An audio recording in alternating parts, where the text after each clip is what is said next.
1 jam. Jadi jam setengah 2 itu harus berhenti. Kamera ready? Oh, enggak, sorry. Jangan, sudah dimencet? Jangan dulu, ini kan belum mulai. Wayang.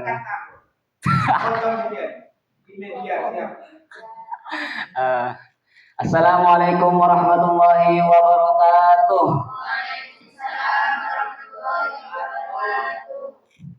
Pak Camat menjual tomat, yang beli harus dihormat. Jika engkau mengaku umatnya Nabi Muhammad, jawablah salam saya dengan kompak dan semangat. Assalamualaikum warahmatullahi wabarakatuh.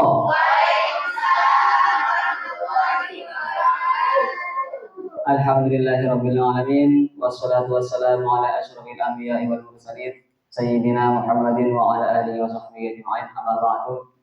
Yang kami cintai dan kami banggakan, peserta Pakesta yang ketiga di Karangspring di MTS SA Al-Alawiyah. Kebetulan ini merupakan Pakesta kedua yang dilaksanakan di Al-Alawiyah ini. Pada tahun 2021, kalau nggak salah, itu kita mengadakan acara di sini. Dan alhamdulillah pada tahun 2024 kita bisa melaksanakan di sini kembali. Yang sebelumnya kita melaksanakan Pakesta di mana? Yang kedua ya? Yang kedua di Nurul Wajid, tempatnya Ustaz siapa ya? Ustaz Fadri. Nah, begitu. Mungkin itu sedikit saja yang diberikan oleh pemandu acara atau moderator. Ya, setidaknya saya berdiri di sini ini setidaknya itu bisa memberikan unggahan kepada diri saya dan juga kalian untuk bisa memacu lebih baik ke depannya. Karena manusia itu akan terpacu oleh waktu, bagaimanapun keadaan kita. Waktu itu akan terus berulang 24 jam dalam sehari, 7 hari dalam seminggu, dan 360 hari, 5 hari dalam setahun. Oleh karena itu, ketika kita tidak bisa memanfaatkan waktu kita dengan baik, maka mungkin 1 menit yang lalu itu tidak akan ada artinya. Berbeda ketika kita hadir di tempat ini, insya Allah meskipun materinya tidak keren-keren amat, tapi setidaknya bisa melanglang ke Nusantara gitu.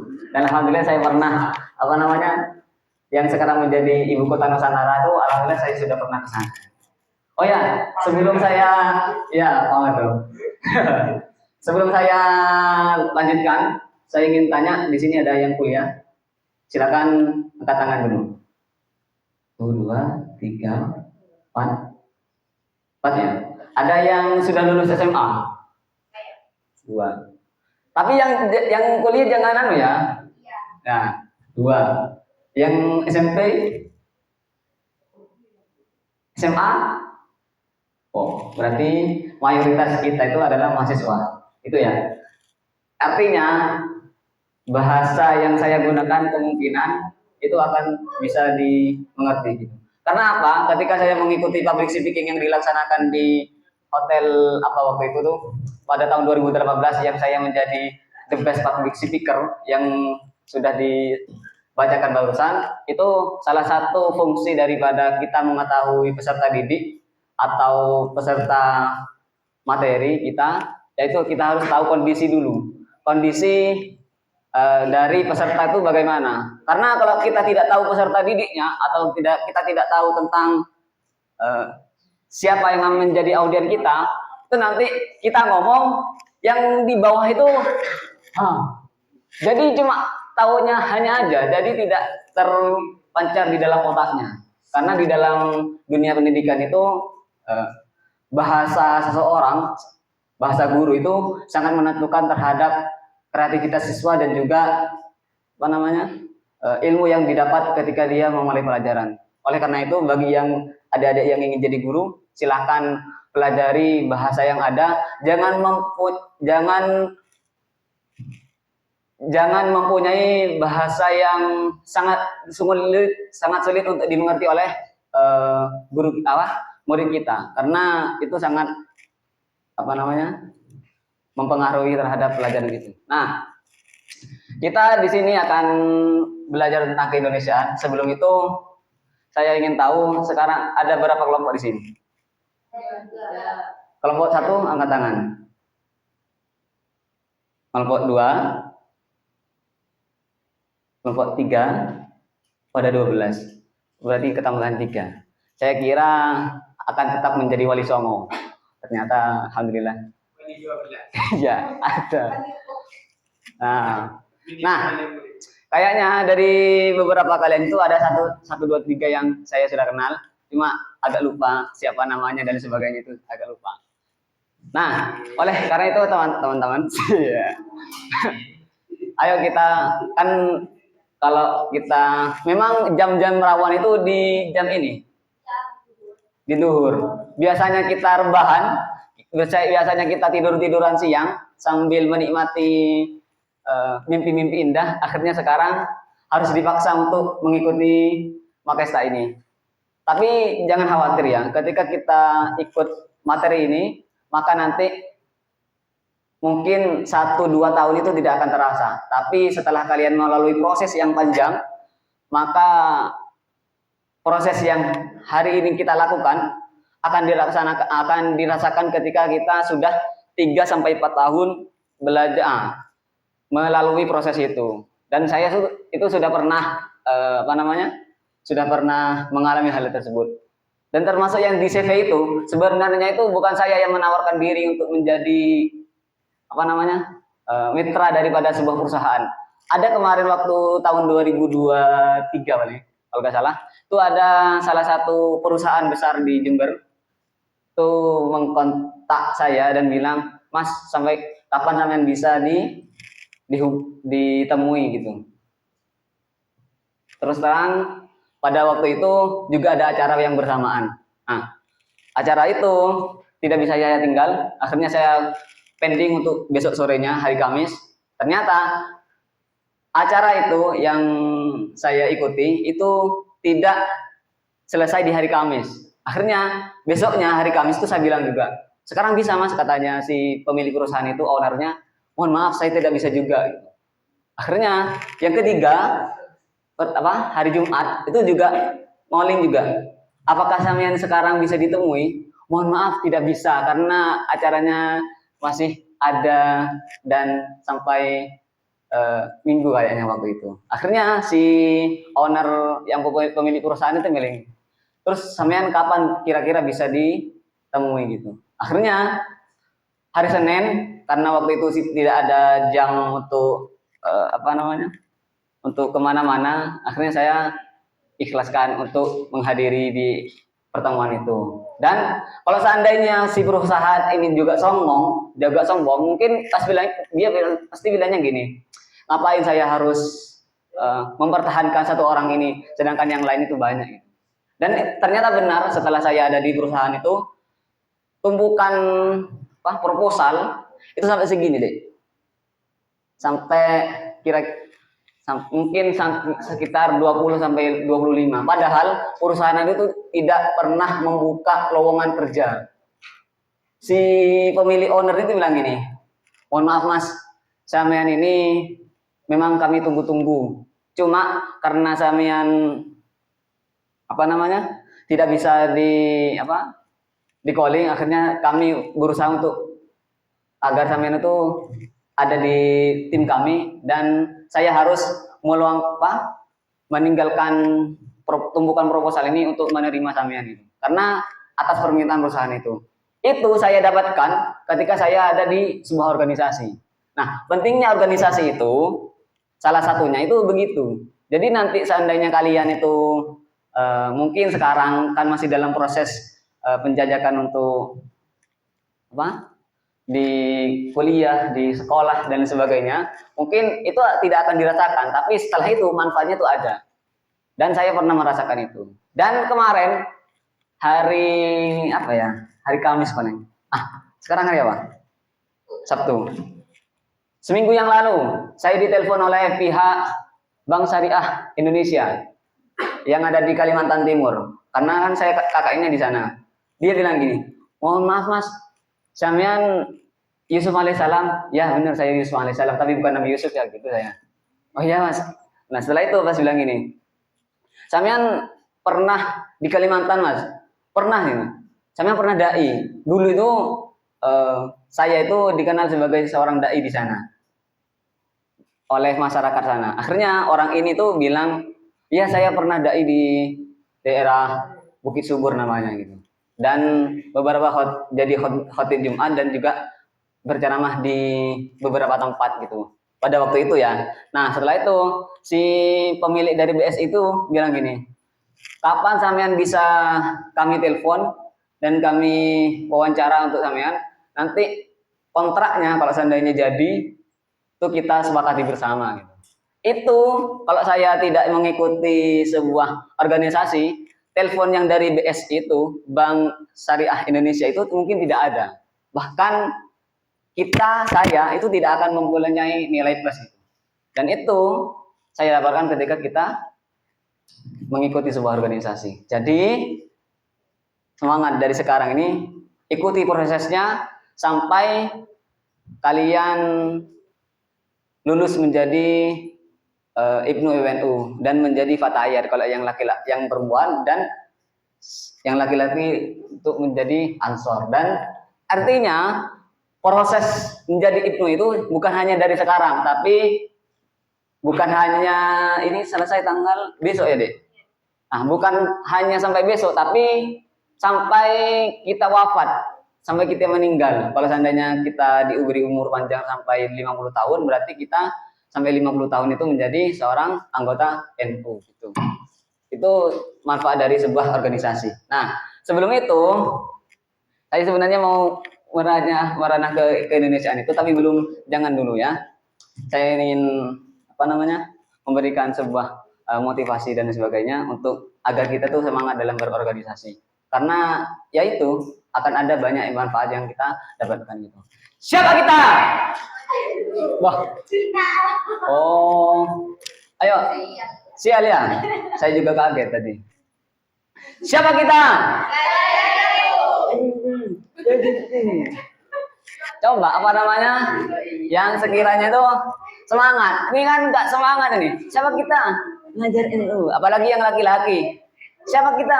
Ngajar NU. Kan bukan laki-laki tetapi namanya banci. Ayo, siapa kita? Siapa kita? Siapa kita? Pelajar NU.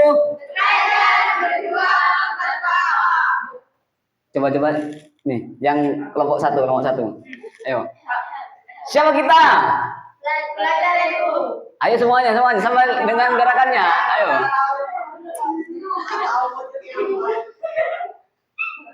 Ayo. Siapa kita?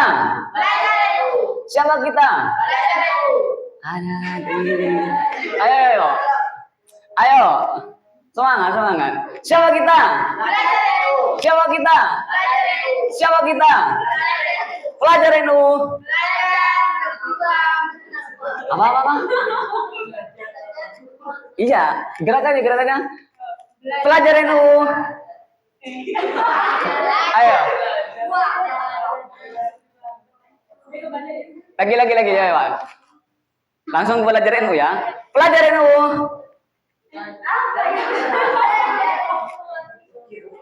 Pelajar NU, belajar, berjuang, bertakwa. Coba ya. Siapa kita? Siapa kita? Ayo. Semuanya. Siapa kita? Siapa kita? Siapa kita? Pelajar NU. Nah, gitu. Kena tepuk tangan untuk mereka semua. Nah, kayaknya rasa-rasa ngantuk gak ada ya. Gak ada. Baik, Dede, karena tema kita adalah keindonesiaan dan sekarang sudah mulai jam 12:41. Berarti waktu saya tinggal 50 menit lagi gitu. Nah, sebelum itu pada tahun 2000 berapa ya? 2022 saya pernah bertemu dengan seorang mantan teroris yang ada di Indonesia. Nah, dia pernah merakit sebuah bom untuk menaklukkan sebuah hotel, pasar, gereja, dan lain sebagainya. Intinya, dia adalah seorang teroris, mantan teroris waktu itu. Cuma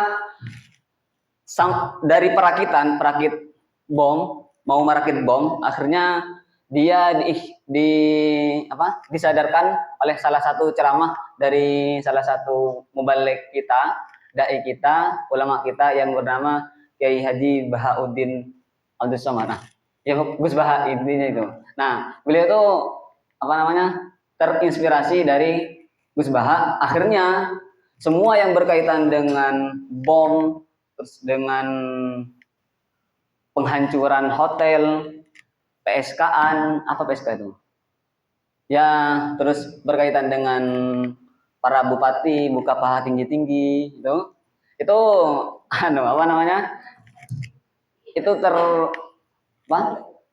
terpantahkan ketika beliau mendengarkan ceramah dari Gus Baha. Nah, yang menjadi sasaran dari terorisme itu adalah negara Indonesia itu katanya itu tidak cocok dengan kultur yang agamis, tidak cocok dengan kultur yang Pancasilais dan yang berkaitan dengan Undang-Undang Dasar 1945. Sehingga yang menurut mereka yakini adalah sistem khalifah. Nah, karena mereka itu sistemnya adalah sistem khalifah yang sekarang dianut oleh beberapa aliran-aliran sesat, akhirnya orang-orang itu memutuskan diri untuk berterjun untuk menghancurkan negara Indonesia. Dengan apa? Dengan cara menimbulkan terorisme yang ada di Indonesia. Nah, jangan salah, terorisme itu atau kenapa kok mereka bisa untuk menghancurkan negara kita? Karena mereka tidak ada kecintaan terhadap negara Indonesia ini. Dan mereka hanya maunya korupsi tidak ada, tapi dengan cara yang kasar. Dengan apa? Dengan meledakkan bursa-bursa yang ada di Jakarta Pusat. Itu ada tuh. Ada yang pernah melihat film dari Siapa di Atas Presiden? Tidak. Sudah ada yang lihat. Itu bagus. Ada yang pernah lihat film Upin Ipin? Ada. Upin Ipin. Ada yang pernah lihat Upin Ipin? Nah, kalau Upin Ipin itu gak bahaya. Nah, ada yang pernah ikut lihat filmnya Alif Lam Mim? Oh, belum. Ada yang pernah lihat filmnya apa yang terbaru itu ya? Big 4. Big 4. Gak tahu? Big 4.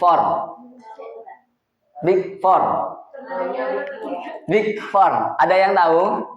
Atau pernah lihat? Itu film Indonesia, buatan Indonesia, tapi genrenya itu untuk merusak di film itu diceritakan ada sebuah kelompok orang-orang yang ingin memerdekakan diri dari Indonesia sehingga mereka tuh berontak. Isinya itu yang berkaitan dengan terorisme dan lain sebagainya.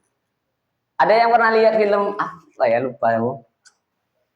Itu baru film 2023, ada di bioskop dan saya ada di Telegram kalau saya lihatnya di Telegram. Itu film dari film apa? Banyak. Ya intinya banyak kekecewaan dari orang-orang. Ada yang pernah lihat tuh yang kemarin viral itu? Ipar. Ya, ada. Oh, tahu. Kalau itu tahu ya. Ada lagi tuh sebelum Ipar itu ada. Izinkan aku. Ya. Itu sebenarnya itu untuk izinkan itu sebenarnya terbitan dari novel Izinkan Aku Berzina. Terus akhirnya karena ada undang-undang ITE itu akhirnya bahasanya itu diperhalus tapi isinya sama. Nah itu kayaknya juga menjadi apa ya, salah satu film yang dibuat untuk menggambarkan tentang keadaan Indonesia. Nah salah satunya itu. Nah begitu intinya ketika kita melihat tentang terorisme itu berangkat dari kekecewaan. Ada yang kecewa terhadap istrinya karena meninggal dunia dikarenakan hutang yang banyak, itu ada loh. Sekarang kan banyak mekar-mekar bank-bank yang ada di desa-desa itu, sampai-sampai apa namanya terlilit hutang akhirnya bunuh diri, itu ada. Bahkan ada juga yang punya hutang terus setelah itu diakhiri dengan perselingkuhan karena si yang punya perselingkuh itu banyak uangnya, itu banyak itu. Ada itu. Iya ngeri. Nah makanya jangan selingkuh. Oh enggak, kalian kan bukan belum menikah. Nah intinya ketika kita berbicara seperti itu, satu hal yang ingin saya sampaikan, terorisme yang ada di Indonesia itu hanya ingin agar negara yang korup itu tidak ada dan agar mereka para teroris itu terbebas daripada negara Indonesia itu. Contohnya yang ada di Aceh. Aceh dulu tuh ada terkenal dengan apa kalau Aceh? Wah, terkenal tsunami bukan? Kan dengan GAM, Gerakan Aceh Merdeka. Itu kan ada. Terus di Papua ada OPM, Organisasi Papua Merdeka, itu ada. Dan itu sebenarnya untuk menghancurkan Indonesia lewat orang-orang mereka. Iya, dia ingin berpencar dari kita. Untuk apa? Agar kekayaan hutan yang ada di sana itu dialihkan kepada orang-orang luar di sana. Jangan apa namanya? Sebenarnya yang menjadi kambing hitam itu bukan rakyat-rakyat kita, tapi yang menjadi pemodal atau yang mempersenjatai mereka, yang mengasih mereka senjata itu adalah pemodal-pemodal asing yang ingin tanah Indonesia itu. Cuma dibingkai dengan memberikan provokatif, memberikan apa namanya kayak wejangan bagaimana kamu tuh harus merdeka dari Indonesia dan lain sebagainya. Nah, di kita di keindonesiaan itu dikenal dengan sebuah istilah terorisme. Nah, karena pentingnya itu keindonesiaan itu akhirnya Indonesia itu harus mempunyai sebuah program yang bernama bela negara. Tahu pernah ikut? Ada yang pernah ikut bela negara? Nah, bela negara itu kayak intinya tuh kita ingin tahu tentang pertahanan kita tuh bagaimana, terus nanti di dalamnya itu disebutkan bagaimana cara-cara orang-orang luar untuk masuk ke Indonesia dengan cara memasukkan orang dengan ini, dengan menimbulkan konflik-konflik yang itu sebenarnya itu tidak ada hubungannya, cuma di fitnah-fitnah sehingga orang-orang luar, orang-orang awam itu yang tidak tahu apa-apa itu bisa ikut dan bisa memerdekakan diri dari Indonesia. Nah, padahal pada tahun 1900, Airul lanjut dong. Padahal ya tahun 2000, padahal apa? Keorganisasian kita yang bernama NU itu sudah sejak lama ingin menyelamatkan bangsa-bangsa kita itu dari gencaman para penjajah itu. Bahkan ada yang ingin agar agar Indonesia itu tidak bisa pecah kayak beberapa negara Soviet. Negara-negara Soviet itu kan terpecah belah karena ada konflik-konflik internal sehingga pada suatu waktu itu terjadi letusan konflik, akhirnya negara Soviet itu hancur berkeping-keping gitu. Nah, ada orang-orang oknum itu yang ingin mengolah Indonesia itu agar menjadi berpecah belah juga. Nah, dulu lanjut. Nih, pandangan ulama bahwa perjuang dulu itu Indonesia merdeka tahun 1945. Nah, Indonesia lahir tahun 1945, NU lahir pada tahun 1926. Tanggal 31 Januari. Nah, udah ya, sudah. Nah, kenapa? Pada waktu itu ada sebuah aliran yang bernama ya, terus apa lagi? Syiah.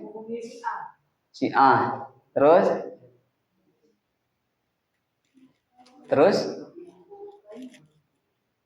nah, dari situ ya Khawarij dan lebih sebagainya yang ingin masuk ke Indonesia. Akhirnya Syiah, Khawarij dan Wahabi itu adalah para penimbul perpecahan. Aswajanya sudah belum? Oh. Aswaja. Ahlus Sunnah wal Jamaah belum.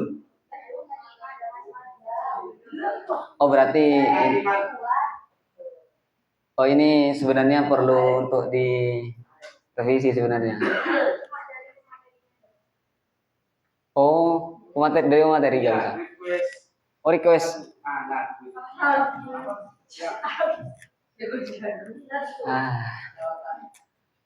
Saya ngomong tentang aswaja nanti ayah. Nah, pada waktu itu tahun 1926, sebelum itu ada golongan orang-orang yang menentang tentang ziarah kubur, tahlilan dan sebagainya. Akhirnya mereka itu berkumpul bersatu padu untuk bagaimana si yasinan, si tukang tahlil dan sebagainya itu tidak ada. Dengan cara apa? Dengan cara membubarkan majelis-majelis mereka. Dan itu sampai saat ini itu masih terjadi. Kan banyak kan di masjid-masjid yang ada seperti itu kan? Nah, itu bahaya itu. Nah, terus yang kedua, akhirnya sama Yai Haji Hasyim Asy'ari itu didirikan sebuah organisasi bernama Nahdlatul Ulama pada tahun 1926 atas restu dari siapa? Siapa? Ayo jangan ragu. Kalian nyata atau enggak tadi? Yai Khalil Bangkalan. Ya, Syekhona Khalil Bangkalan. Itu beliau merestui karena banyak manfaat ketika didirikannya organisasi Nahdlatul Ulama ini. Kalau sudah habis. Nah,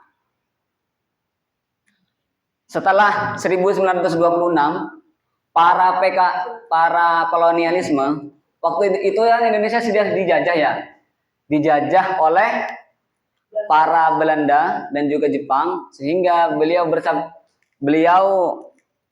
mengirimkan fatwa kepada seluruh orang-orang yang ada di masyarakat Jawa Timur khususnya dengan fatwa itu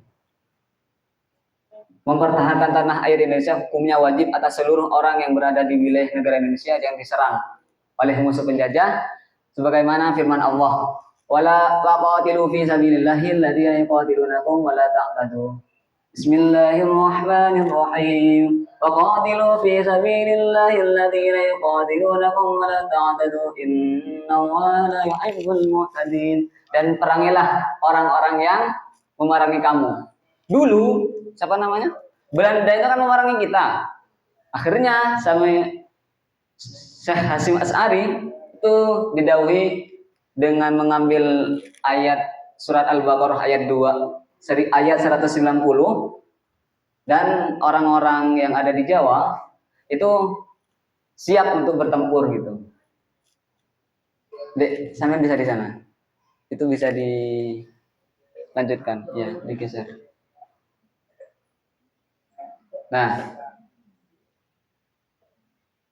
Nah, karena pada waktu itu tahun 1926 Indonesia masih dijajah. Terus pada tahun 1942 Jepang masuk ke Indonesia dengan gerakan tiga dengan gerakan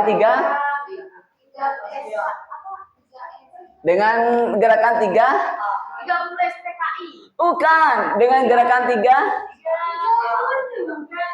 bukan dengan gerakan 3A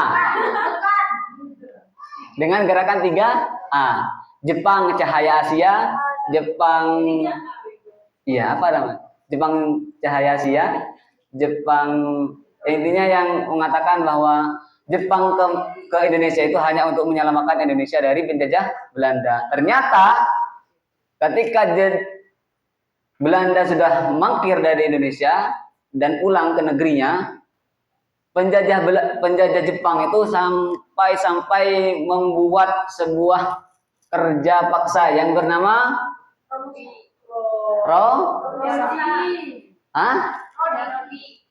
Romusa Parodi.